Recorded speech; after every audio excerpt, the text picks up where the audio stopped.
Acompañan esta noche donde sea que mires desde Nueva York, Argentina, México, Colombia, Venezuela o Miami. Espero que todos estén seguros y saludables.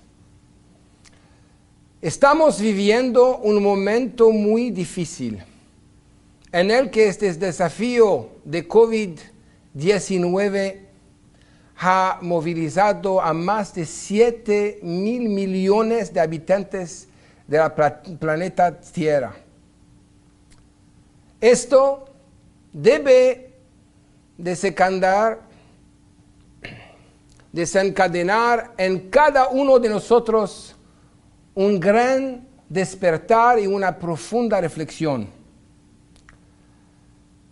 Para entender lo que nos está sucediendo actualmente, primero debemos comprender todo el concepto de desafíos.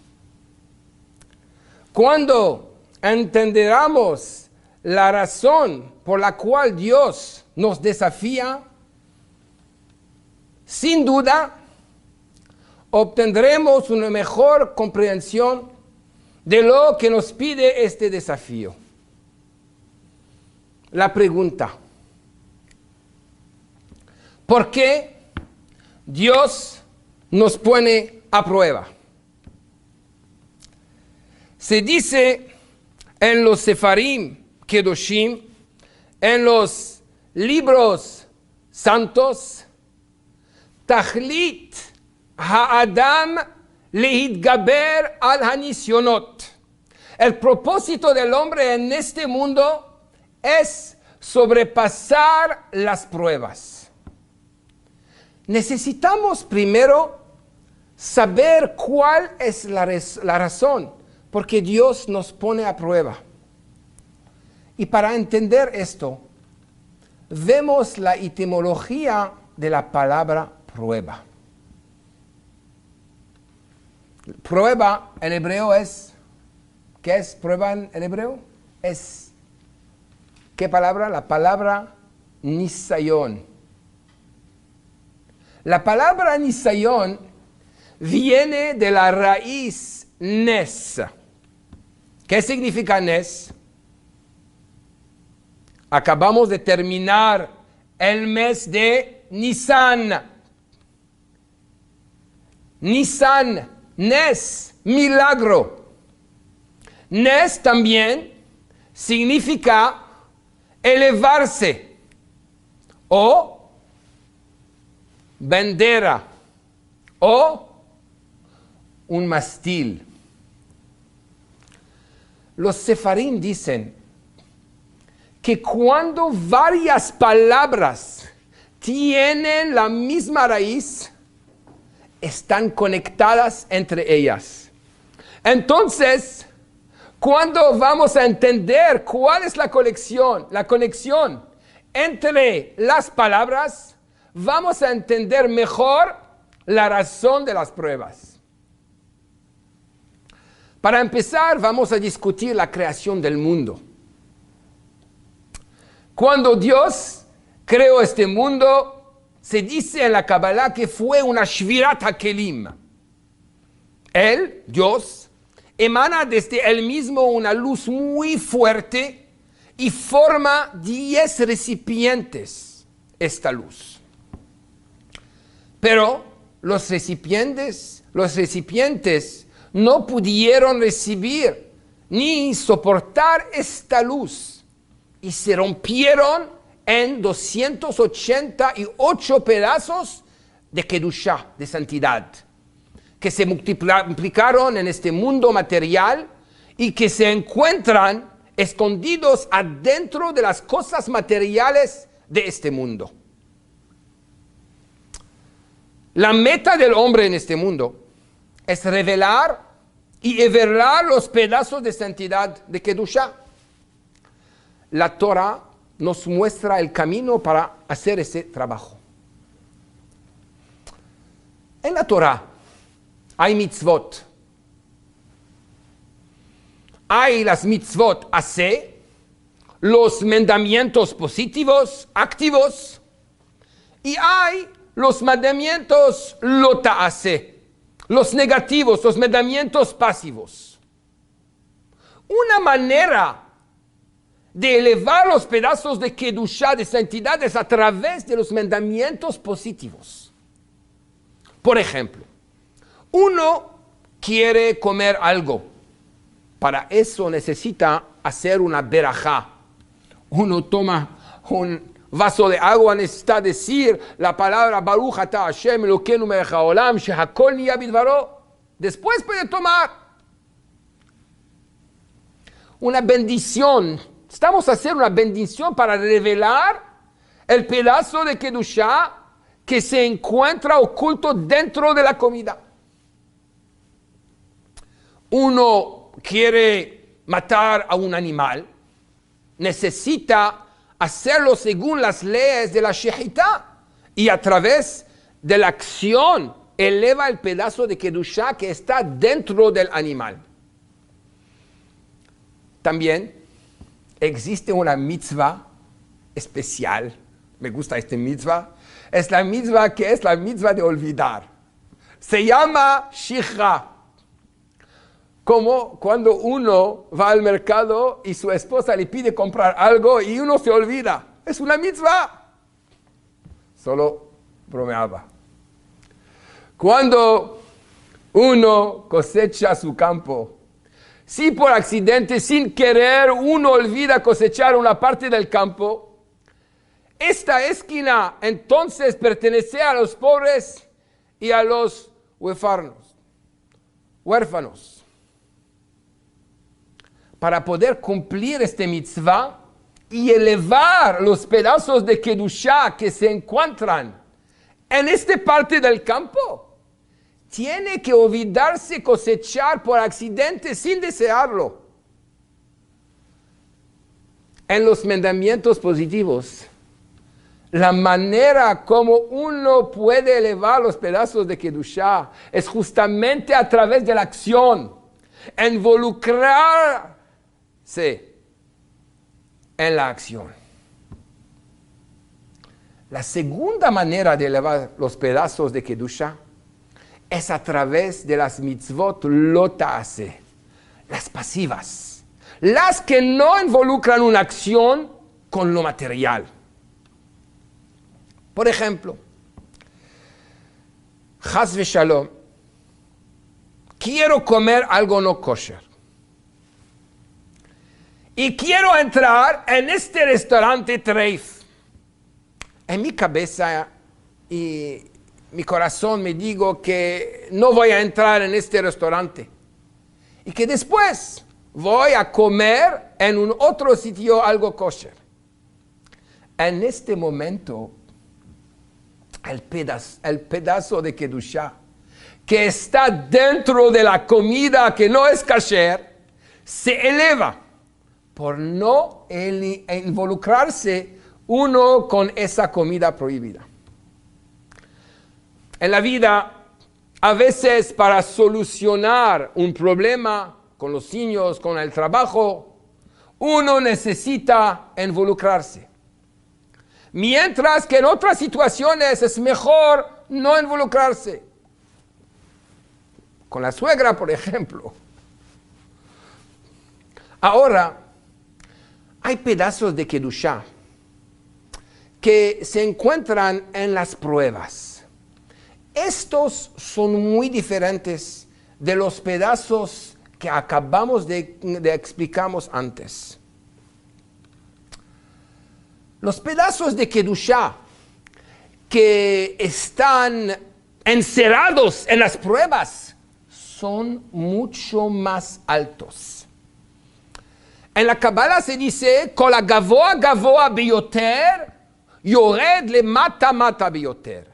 Cuando algo es muy elevado, cae al nivel el más bajo. Tiene el poder de rebajarse al nivel el más bajo. Entonces, cuando los pedazos que están en las pruebas bajan en este mundo, son tan altas que no pueden presentarse de una manera pura, se expresan a través de una fachada. Entonces, ¿cuándo se presenta una prueba? Uno necesita concentrarse no en la fachada, sino en el pedazo de Kedushá que está escondido, oculto, dentro mismo de la prueba. Cuando se presenta la prueba, justamente la dificultad es de hacer abstracción de la fachada y concentrarse sobre el pedazo de Kedusha que está escondido detrás. David HaMelech dice, Im tamim titamam, veim ikesh petaltol. Con la persona que es sincera, uno necesita ser sincero y recto. Y con una persona que no es sincera, uno necesita ir por un camino alterno. El ejemplo de este concepto es cuando una persona hace un chiste, una broma a otra persona. Pero la otra persona cree que el chiste es en serio. El chiste es más grande. Y cuando el chiste es más grande, la persona llega a enojarse aún más porque recibe este chiste como algo verdadero. Y al final puede terminar con una gran pelea. La misma cosa con las pruebas. Cuando uno mira la fachada de la prueba como la verdad, como si fuese un problema real, este problema se convierte en una realidad. Pero cuando uno sabe bromear y estar con un estado de fe y alegría, conectado con la verdad del que da la prueba y no de la prueba en sí, o sea, de su apariencia, de su fachada. En ese momento preciso, él entiende que esta prueba viene de una fuerza muy grande. Esta prueba es una bendición muy grande, muy alta, que no puede contenerse en la lógica humana. Y cuando el hombre se acerca y se abre a la lógica divina, él puede transformar la fachada negativa en una bendición.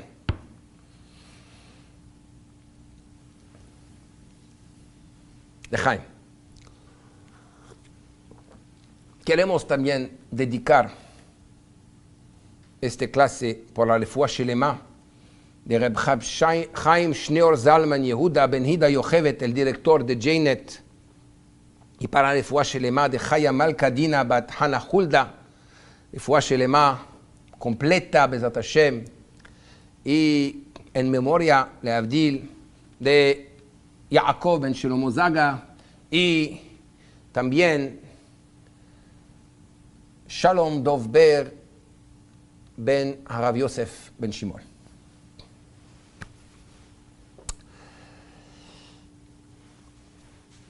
Como decimos antes, uno necesita abrir su cerebro a la lógica divina. Y cuando abre a la lógica divina, él puede transformar la fachada negativa en una bendición. Es como una persona que está en el medio del desierto. Una persona que está en el medio del desierto, que tiene mucha sed, y de pronto se encuentra con un vendedor de naranjas. Por ejemplo, entonces se le acerca y le dice que es la primera vez que ve esta fruta es que si por favor le puede dar una.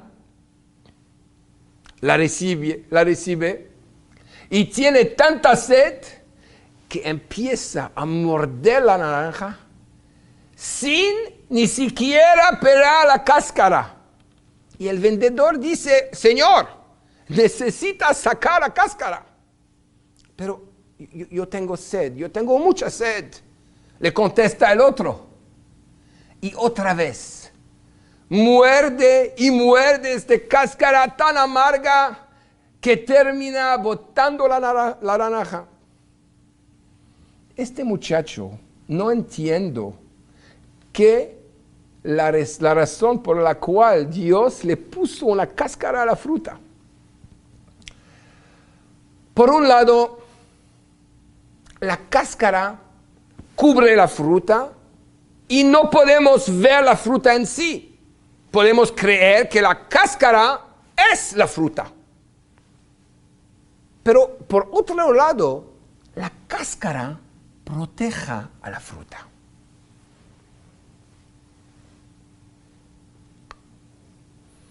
Es la misma cosa con las grandes decisiones de Dios. Cuando llegan aquí, en este mundo, esta realidad, cuando las bendiciones son muy grandes, muy elevadas, Dios necesita proteger las bendiciones con una cáscara, que a primera vista parece ser lo contrario a una bendición. En la parashá de Toldot, Jacob bendice a su hijo, Isaac bendice a su hijo Jacob. Y le dice una fórmula de bendición muy rara. Veiten lecha Elokim mital hashamayim umishmanei haaretz. Que Elohim es el nombre de Dios, que Elohim es el juez, el Dios escondido. Que el Dios escondido, el Dios, el juez, te dé bendición. El Rebbe pregunta, ¿por qué cuando hacemos una bendición como los Kohanim en la Amidá, decimos, Yevarejeja Adonai veishmereja? Utilizamos el nombre de Dios que representa la misericordia. Es el nombre de Hashem, Amonai. Entonces, ¿por qué cuando Isaac bendice a Jacob, usa el nombre de Dios Elohim, el juez, el Dios escondido, y no Amonai, no Hashem? Para ilustrar este tema, el Rebbe nos cuenta una historia, la historia de una persona la cual todo su sustento venía de su campo. Y al borde de su terreno tenía un río pequeño y de este río regaba todo su campo. Un día, este hombre se levanta y ve que el nivel del río está muy bajo y ya casi no tiene agua.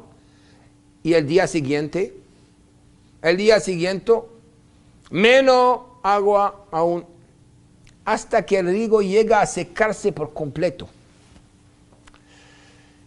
En ese momento empieza a decirse a sí mismo que es una catástrofe, que toda su parnasá se fue, que sin este río no sabe qué va a hacer. Pero él no sabía que a un par de kilómetros construyeron una presa de agua. Entonces, de una forma, esta presa está bloqueando la bendición del agua de llegar hasta el del campo. Pero de otra forma, la bendición del agua, el agua empieza a crecer detrás de la presa. El agua empieza a crecer con más y más fuerza hasta que rompe la presa. Y en ese momento, no solo que se viene más agua de lo que había antes en el río, sino también viene con más fuerza y ahora esta fuerza rega todo el campo sin ningún esfuerzo del dueño. Ahora podemos entender, porque cuando Isaac da la bendición, la da a través del nombre de Elohim. ¿Por qué? Elohim que representa el nivel que esconde la bendición. Un nivel de bendición que no está relevada. Un nivel de bendición que está tan fuerte, que es tan fuerte que necesita esta protección divina. Es como cuando una persona se acerca de la Torah, se acerca a las mitzvot, o pide una bendición especial a un tzadik. Muchas veces la bendición viene, pero es una bendición fuera de norma, que es muy, muy alta, más alta que una bendición normal. Entonces, esta bendición no puede revelarse en su estado puro. ¿Por qué? Porque a veces esta persona no tiene el mérito de ver una bendición tan alta. Entonces, Dios, que si se la quiere dar sin que ésta sea interceptada por los ángeles que pueden empezar a preguntar, a poner en duda y a contradecir y querer retener la bendición haciendo preguntas a Dios sobre la persona. Entonces Dios cubre la bendición, la protege con una cáscara. Y la bendición parece ser lo contrario a una bendición. Y entonces, la meta del hombre en este mundo y el trabajo del hombre en ese momento es de pelar la fachada para descubrir el fruto escondido, la gran bendición. Hace 20 años, cuando construimos nuestra sinagoga, 3 semanas antes de la gran inauguración, el constructor y yo salimos de la sinagoga en la calle principal de Miami, Collins Avenue, y llamamos a los bomberos para que nos den la autorización de poder abrir al público el lugar. El constructor llama a la secretaria de los bomberos para sacar cita. Y ella dice que no hay turno disponible para inspección antes de 2 meses. Le explicamos que tenemos una fiesta de inauguración en 3 semanas y necesitamos tener el permiso lo antes posible. La señora fue muy antipática y nos dijo: Señor, si me presiona más, va a tener que esperar 3 o 4 meses para tener la cita. El constructor me pregunta lo que vamos a hacer. Y le digo simplemente: no es tu problema y no es mi problema. Este problema es una bendición de Dios.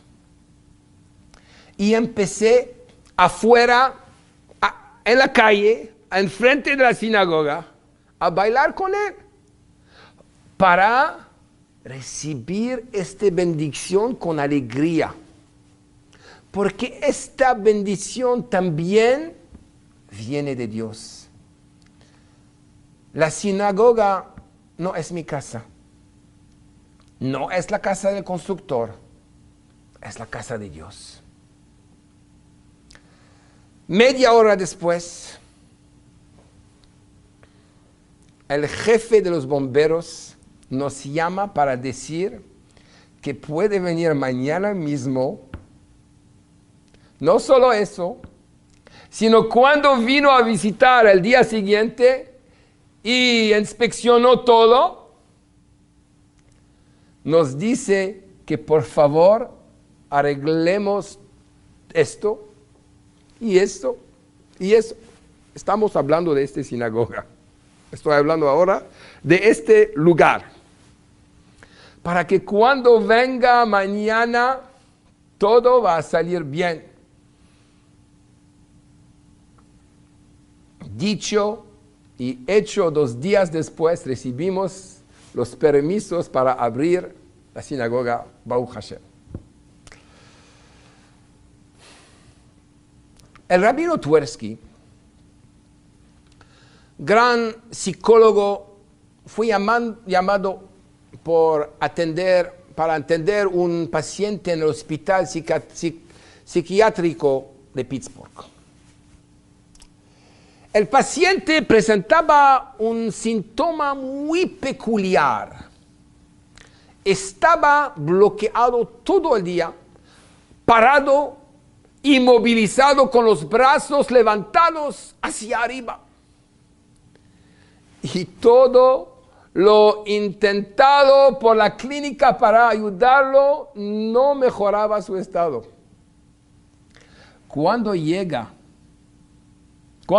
el rabino, solucionó su problema en 10 minutos. Él explica así. Cuando entré al cuarto del paciente y lo vi, empecé a actuar como si yo fuera su espejo. Puse mis brazos hacia arriba, imitándolo, y él se encontró muy confundido. Y piano empezó a mover un brazo y después el otro brazo hasta que logró salir del cuarto y que se liberó por completo de su posición. El rabino nos comenta después que el problema del paciente era el estrés. El paciente creía que con sus brazos soportaba todos los problemas del mundo. Y que si se cambiaba de posición, iba a ser el fin del mundo. Entonces, cuando me ve que yo también estoy soportando al mundo, él fue liberado de su exceso de estrés y fue salvado de mantener su posición de salvador del mundo.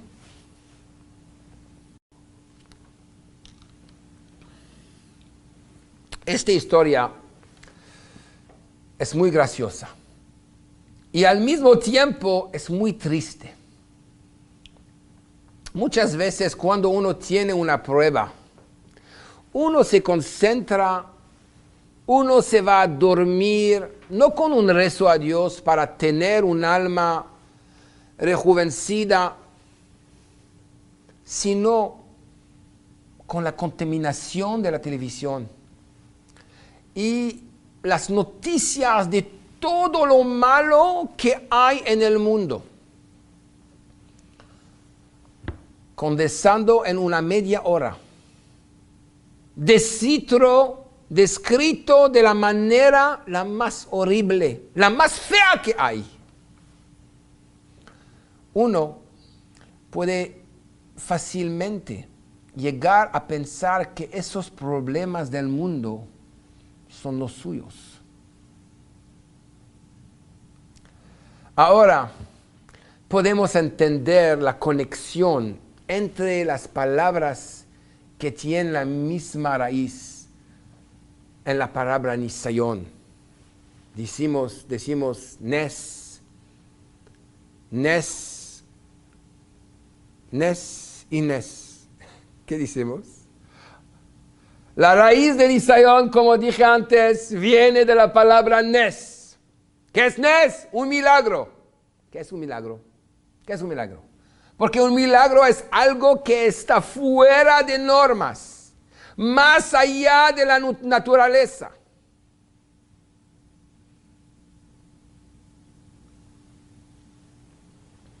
Dios quiere que a través de la prueba uno va a transformarse y vivir una vida de milagros. Entonces la palabra Nisayón tiene la misma raíz que la palabra elevarse. Porque el objetivo de la prueba es de elevar a la persona por encima del mismo. Más allá, más alto que su naturaleza, para descubrir la conexión esencial que él tiene con Dios. Y es por eso también que Nisayón tiene la misma raíz que la palabra bandera. Porque cuando uno se saca a sí mismo, sale de una situación difícil, aprende y adquiere una calidad que no estaba elevada en él, que ya tenía, pero que no fue activada antes en su vida. Asimismo, una bandera representa la identidad de un pueblo. Esta prueba que la persona pasa ahora es una fuerza nueva. Y esta fuerza que recibe, esta prueba es la identidad de esta persona. Ahora podemos entender por qué los Jajamim dicen en Pirkei Avot: 10 nisionot nitnasa Abraham ve'amad bekulam. 10 son las pruebas de Abraham y él se mantuvo derecho firme en todas.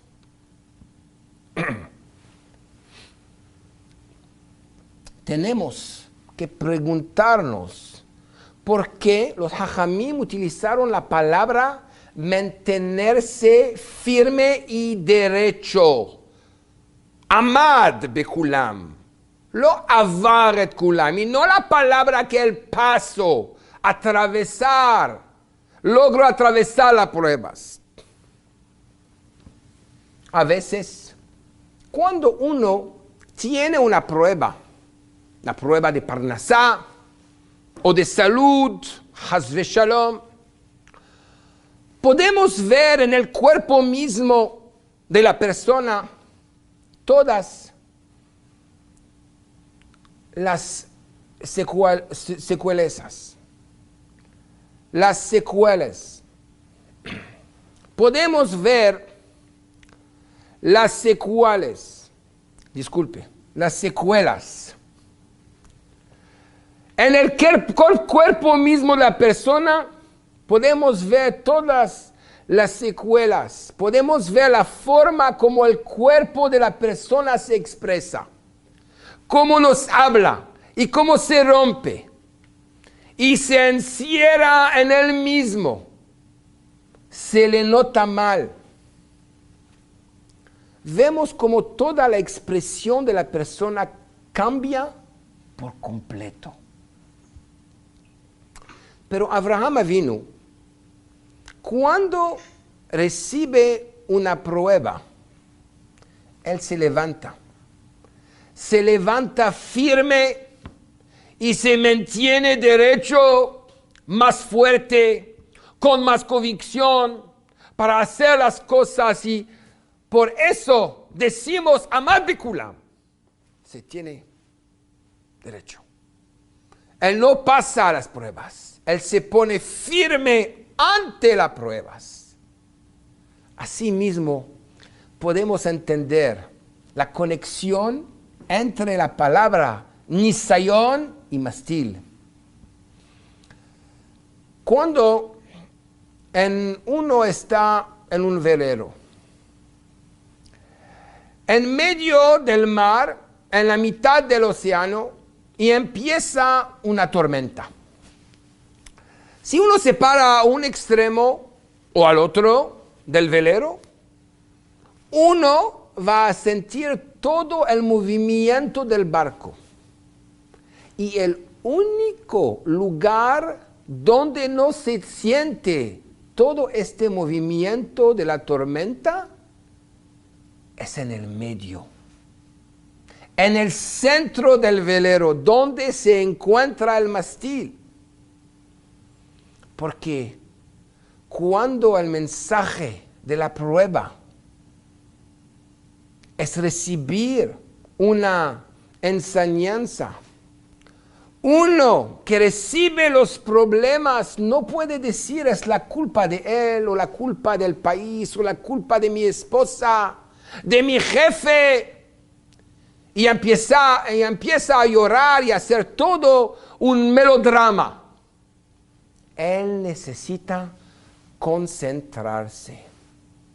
No en los extremos, sino concentrarse en su centro, en su conexión esencial y reagruparse, recoger las fuerzas que tiene para elevarse al potencial real que es. A través de este gran desafío que estamos viviendo, es nuestra responsabilidad mantenernos firmes, mantenernos firmes, llenos de fe, de alegría y determinación. Y Bezrat Hashem, vamos a recibir Mashiach y finalmente seremos liberados de este último exilio y de toda la enfermedad. Y vamos, Bezrat Hashem, a celebrar juntos con Mashiach ya. Muchísimas gracias.